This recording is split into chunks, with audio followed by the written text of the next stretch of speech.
Olá, pessoal! Sejam muito bem-vindos a mais um episódio do PodBiz, o Papo é Business. Eu sou a Bruna Ongarato, atual Head de Conteúdo e Pesquisa do Grupo EBDI.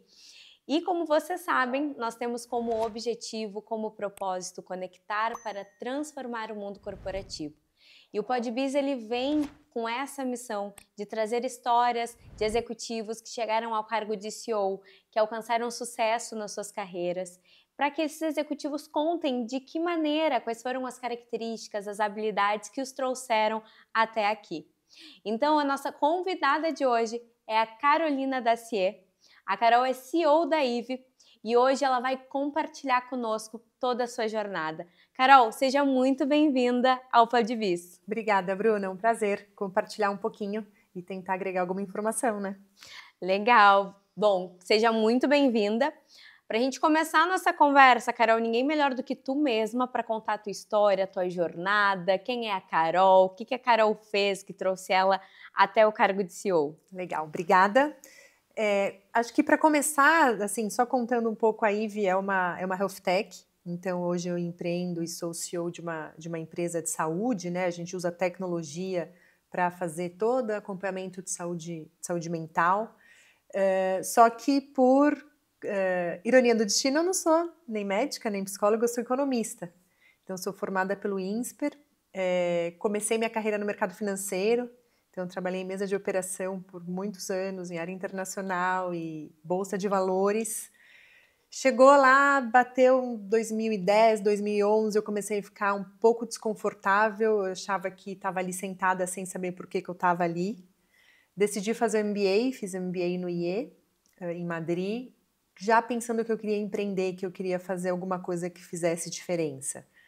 Só que as pessoas acham que às vezes empreender a ideia vem, aquela lampadinha, né? E não acontece isso, é um processo, né? Até você entender que produto você vai desenvolver, enfim. E comigo não foi diferente. Então, quando voltei ainda do MBA, ainda voltei para trabalhar em mercado financeiro e comecei a empreender efetivamente depois que a minha filha nasceu. Tenho uma filha de 10 anos. Quando eu engravidei, eu já sabia que eu não voltaria da minha licença maternidade, porque eu tinha que viajar a América Latina inteira e eu já não me via fazendo aquilo. E aí, na licença maternidade, eu falei, bom, agora eu vou ter que pensar o que eu vou fazer. E aí, a IVE não começou desse jeito, né, com uma empresa de saúde mental. A gente começou como um clube de assinaturas de snacks saudáveis. E isso veio porque, quando você empreende, você minimamente tem que fazer alguma coisa que você acha que faz sentido, né? Não dá para uma pessoa que, enfim, detesta esporte, por exemplo, criar alguma coisa relacionada a esporte, não conecta. E eu, no meu caso, eu adorava coisas saudáveis e alimentação saudável e me sentia bem. E quando eu trabalhava em mercado financeiro, era tudo que as pessoas não faziam. Então, só comiam coisas horríveis, se sentiam mal, enfim, era um horror. E aí eu fui pensando, poxa, cara, eu amo isso aqui e tem um mercado gigante. E aí eu comecei a pensar o que eu podia fazer. Como eu morei fora um tempo por causa do MBA, vi que tinha muita empresa lá fora que já fazia, né? Então, clube de assinaturas de diversas coisas. E aí a gente acabou modelando um clube de assinaturas de snacks saudáveis para as pessoas receberem os lanchinhos nas casas.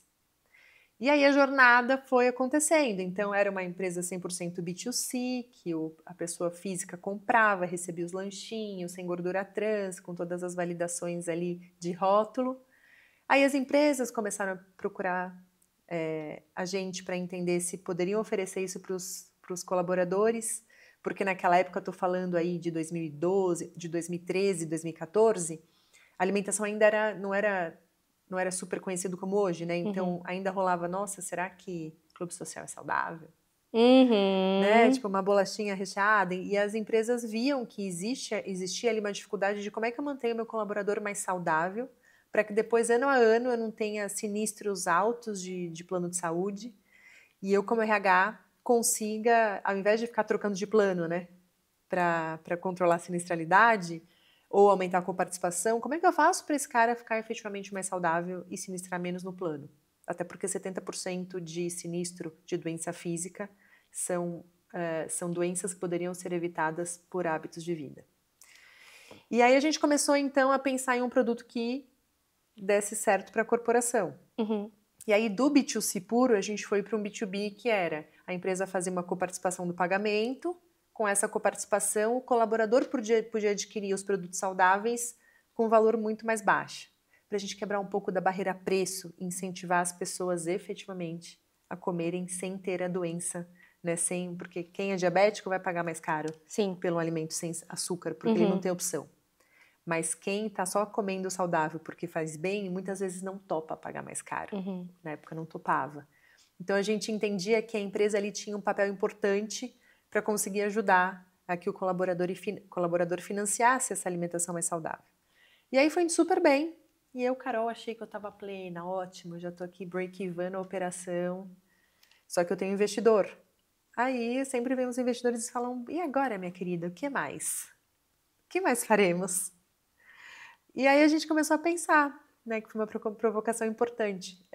O que mais a gente pode fazer para esse RH?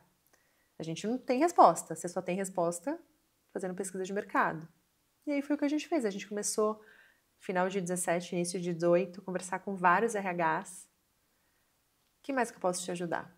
Como é mais que eu posso resolver a tua dor? Que outra dor você tem em relação à qualidade de vida? E é difícil que as pessoas saibam responder qual é a dor. Porque são tantas dores, é até difícil de você materializar, né? Sim. Mas na conversa vinha, cara, são tantas coisas, mas... Putz, a Bruna veio aqui hoje, pediu afastamento, tá com depressão e eu nem imaginava que ela tava assim. E assim, de 100% das empresas, né, de todas as empresas, 97%, 98% vinham na conversa com fulano, tá com tal coisa, eu achei que ele estava bem e eu tenho um monte de benefício, como é que eu não consegui perceber isso antes, como é que chegou no ponto dele se afastar, e empresas efetivamente com muitos benefícios.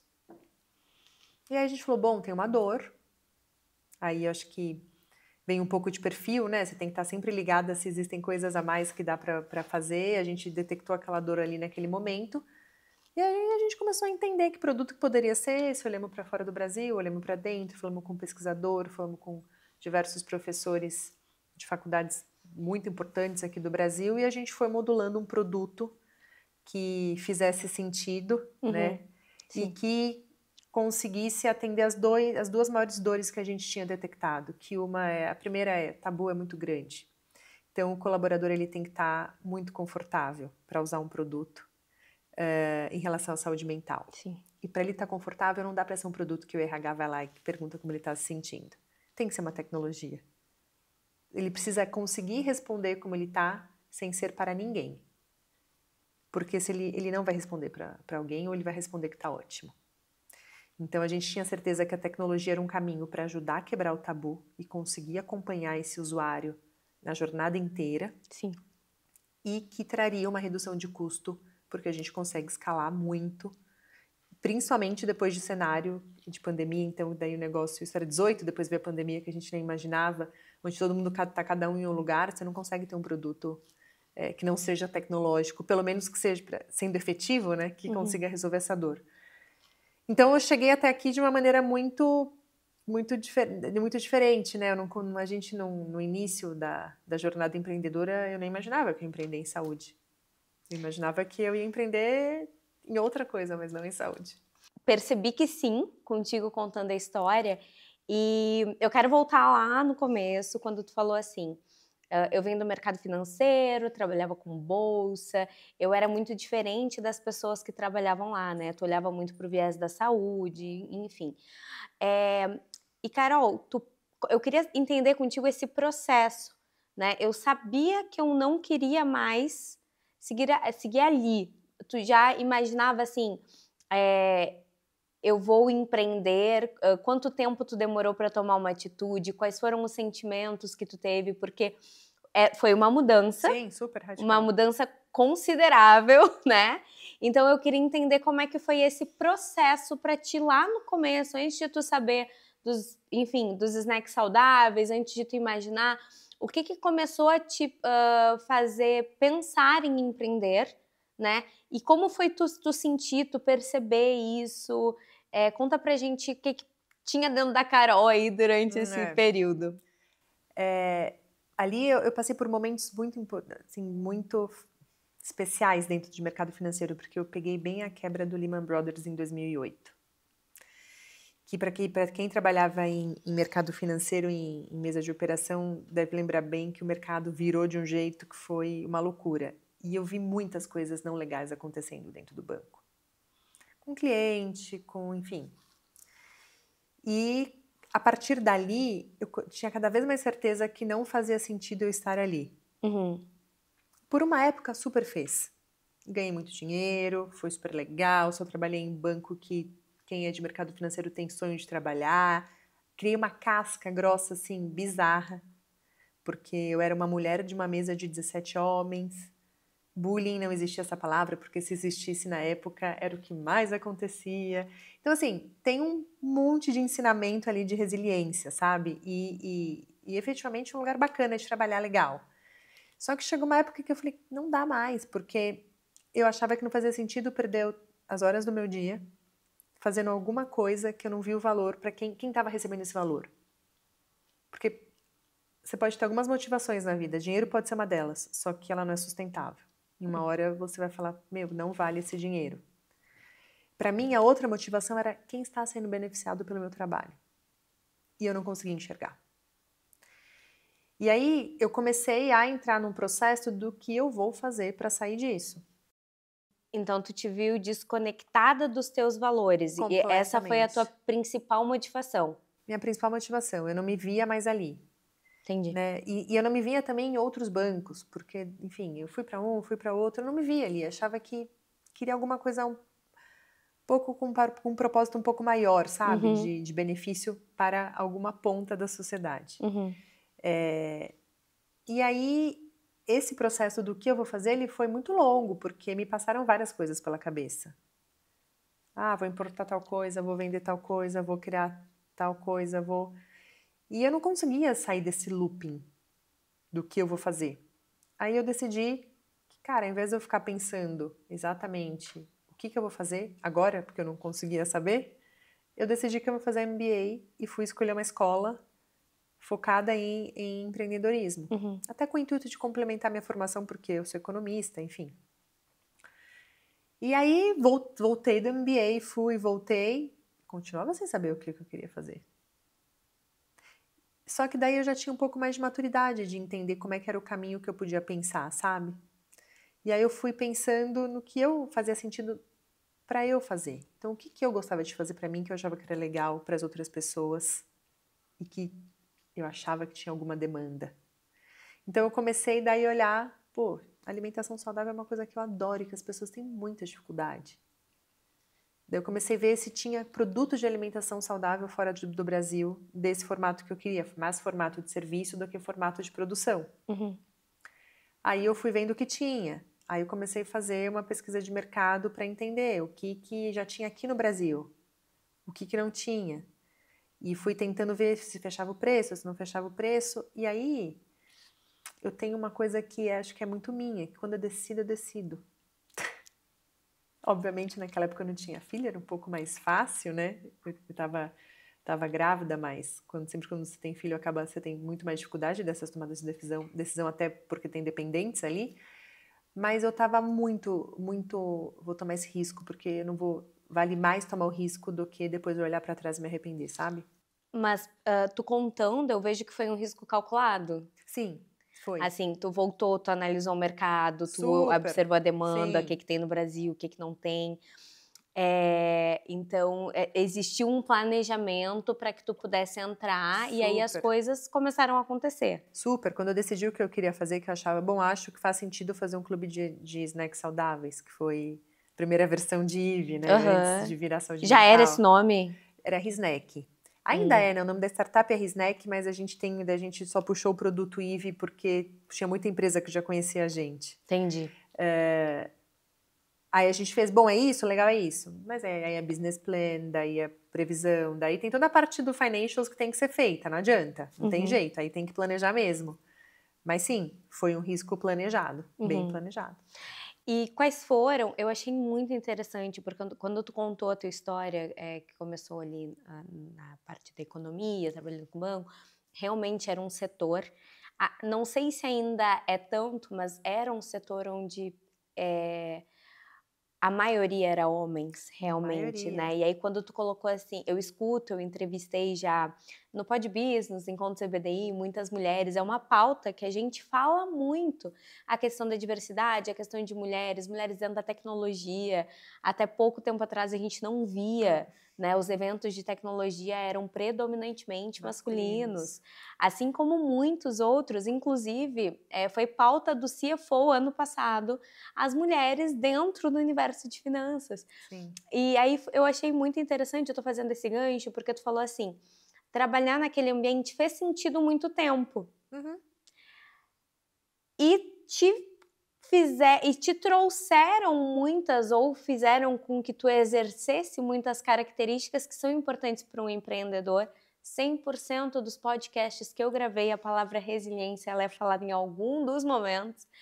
E a minha pergunta agora é, Carol, quais são as tuas características, skills, que não necessariamente dentro do banco, mas que foram importantes para tu estar onde tu estás hoje? Eu acho que a resiliência é isso. É a primeira, porque assim, um dos nossos investidores me falou uma coisa que eu nunca mais esqueço, que ele falou assim, Carol, empreender é a arte de quem aguenta apanhar mais. E sim, é a arte de quem aguenta apanhar mais. Então, acho que eu sou muito determinada e muito, muito focada. Então, não dá para fazer corpo mole ou para choramingar por qualquer porrada, porque a gente toma muitas. Então, acho que essa é uma delas. Eu sou muito cara de pau.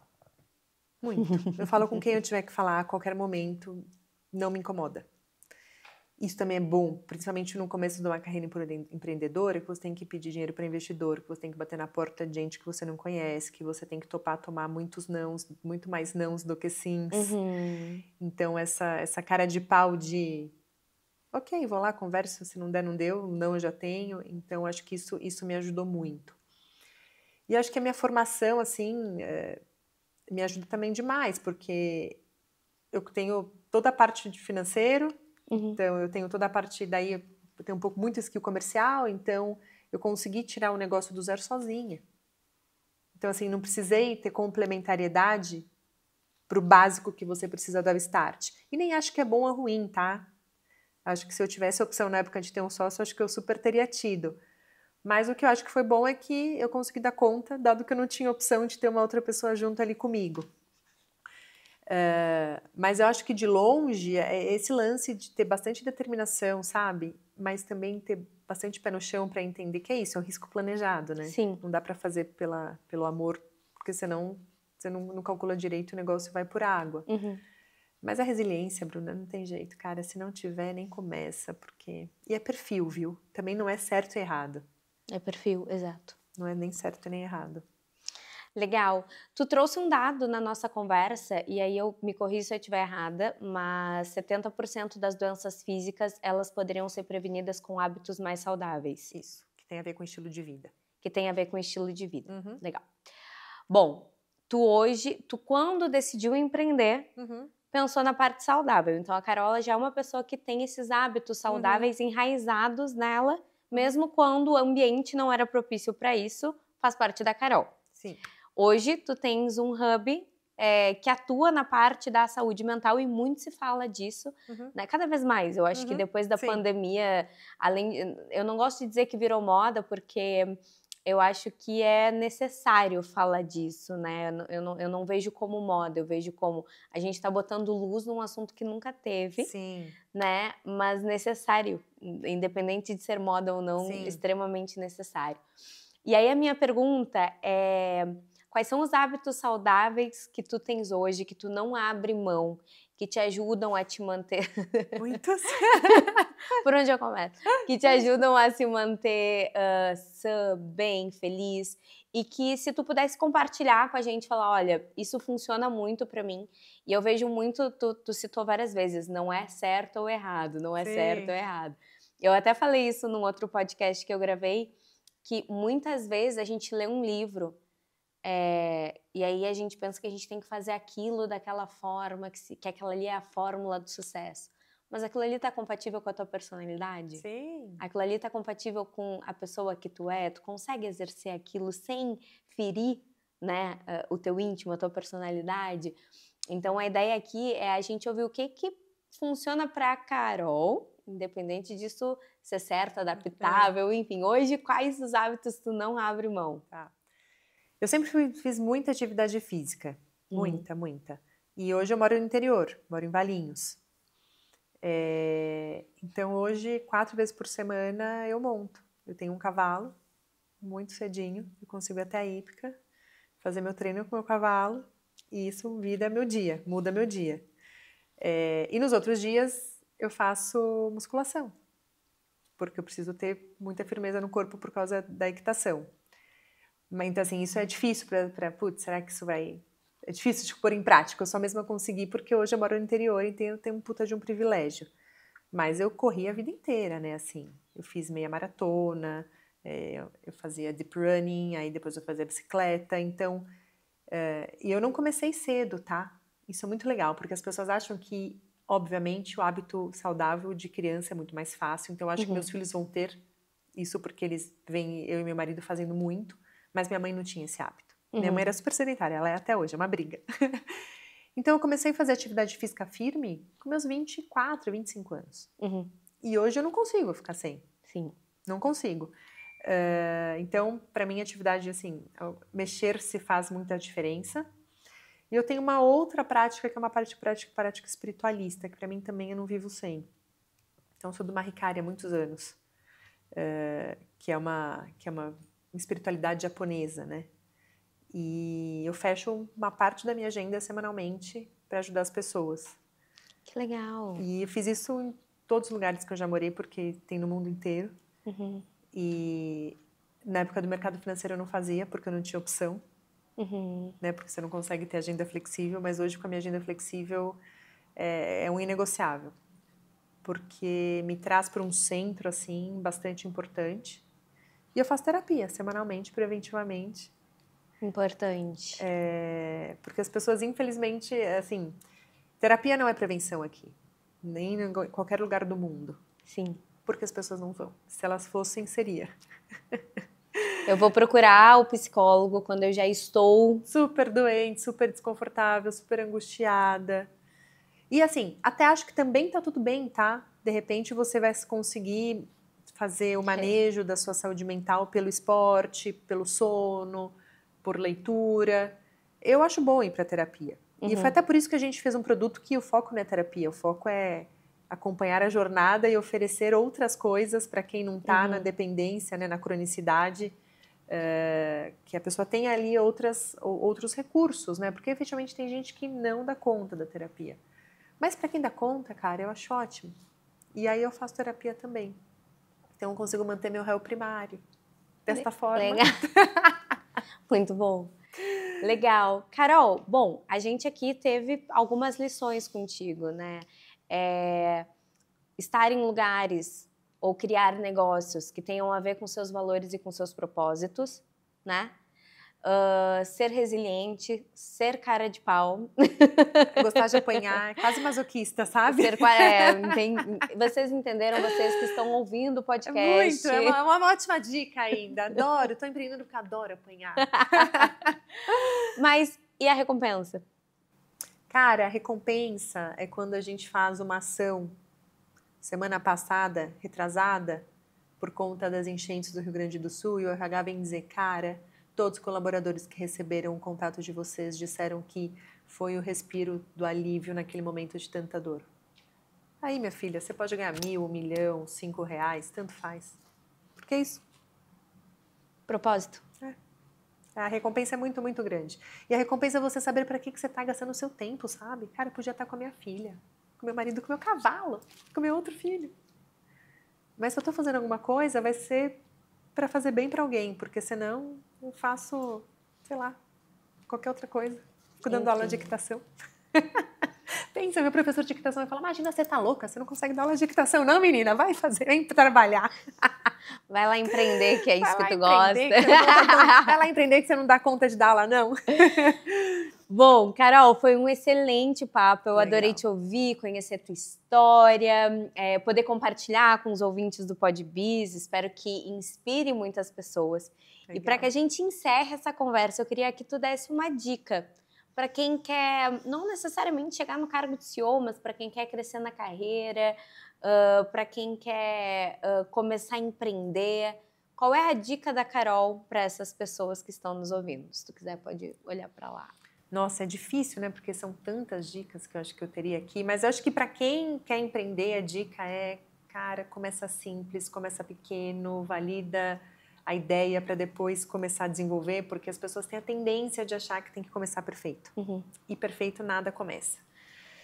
E para quem não quer empreender, eu acho que a dica é sempre sair da zona de conforto. Porque quando a gente tenta sair da zona de conforto, a gente traz alguma coisa melhor. Né? A gente entrega mais de nós, de uma maneira melhor, com mais inovação, de uma forma mais benéfica para o entorno. Porque no final do dia é isso, né? Independente se você quer empreender ou independente se você quer seguir bem na tua carreira, que a gente consiga entregar para o mundo, né, o que a gente tem de melhor, porque senão não faz sentido. Então, acho que eu iria por esses lados. Bom, pessoal, essa foi a dica da Carol. Espero que o episódio tenha feito sentido para vocês, tenha inspirado vocês, que aproveitem as palavras da Carol aqui conosco. E, Carol, muito obrigada por topar conversar com a gente, compartilhar a tua história. Desejo muito sucesso, muitos riscos calculados, muitas caras de pau, muitos ônus e bônus na tua jornada. E que tu retornes tanto para o PodBiz, nos encontros EBD, e que a gente se encontre por aí. Tô sempre aqui. Obrigada, Bruna. Obrigada, gente. Até o próximo episódio do PodBiz.